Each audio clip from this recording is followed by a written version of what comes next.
About 8 years before I was exposed to this teaching for the first time, I had abandoned my husband and 3 kids, ran off with my next door neighbor one night, spent 6 years drinking way too much beer and listening to way too many cowboy songs, and being emotionally and physically abused. My health was suffering. I was starting to feel suicidal. I mean, I was not in a healthy space. With this teaching, I mean, look at me. I mean, I like my life. I'm being trained to do what it is that I can't not do, that I would do anyway. How blessed is that? You know, things are working. I have a relationship with all my kids. You know, it's working. Life-changing, absolutely life-changing. So why am I going there? Well, maybe the classes aren't worth that. Well, then, I'm thinking a lot about how we value things of the Spirit. You know, we don't like it when people ask us for money. We go to Starbucks, they ask us for $3, right? Maybe more. We go to the movies, they ask us for what? $8, $11? We go to the theater, they ask us for $30. We go to the hockey game, they ask us for how many bucks at the hockey game? Right? 85 for the opera, you know, how much for a rock concert? We don't mind being asked for money. But for some reason, we think things of the Spirit shouldn't be contaminated with the money thing, I guess. And again, and money is just the symbol. It's how much do we value our spirit? What priority do we give it? What commitment do we give it? I mean, how many things on Sunday mornings are more important? How many people come to, not you guys, of course, but all the people who aren't here today aren't here because there is something more important to do. We don't value that. So I got thinking about myself. Is that reflecting myself too? And then the last thing I had to look at was, okay, if I have a great prosperity consciousness and I truly, truly value this teaching and I know that the courses are life-changing, what else is in the way? Reading this morning, I'm not a good enough teacher. I'm not worth it. They should pay $175. And I have people say to me, gosh, you teach classes with compassion and humor. That Emerson class was the best discussion I ever had. You know, there's a license on the wall in there that says all the big guys at the Centers for Spiritual Living say I am fully qualified and experienced to teach classes. And why am I going around saying maybe I'm not good enough?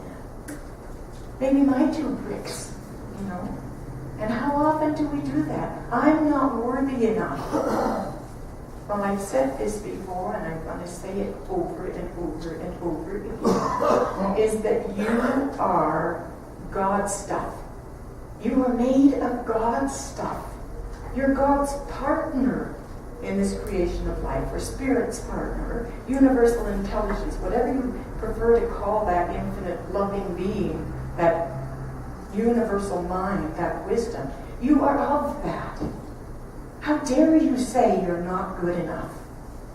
How dare you say concentrate on those 2 little bricks when God made 998 perfect bricks in you? And again, you know, I've said this before, whenever I'm counseling someone's got a problem, a difficulty in their life, almost always it comes back to that sense of lack of self-worth. Because we've all been told when we were kids, right? Shut up and sit down. What makes you think is, you know, important? Kids should be seen, not heard. All that stuff. And we all carry that self-worthiness. Plus, I had the most loving mother in the world who was loved by everybody and was so humble. Made me crazy. And yet, I've adopted that. Humility makes me a nice person. So I should be humble and not think too highly of myself, right? There's a huge, huge difference between self-esteem and arrogance. We're not talking about arrogance. Arrogance is when you say, I am God. And self-esteem is when you say, I am of God. Knowing what's pulsing through you. So what I would like to do, which I don't usually do this morning, is do a treatment for this morning for the consciousness of this center as reflected in my consciousness. So if you would join with me.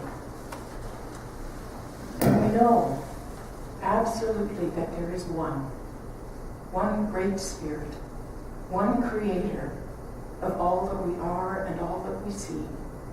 And that Spirit continues to create, is always creating. That's what it does.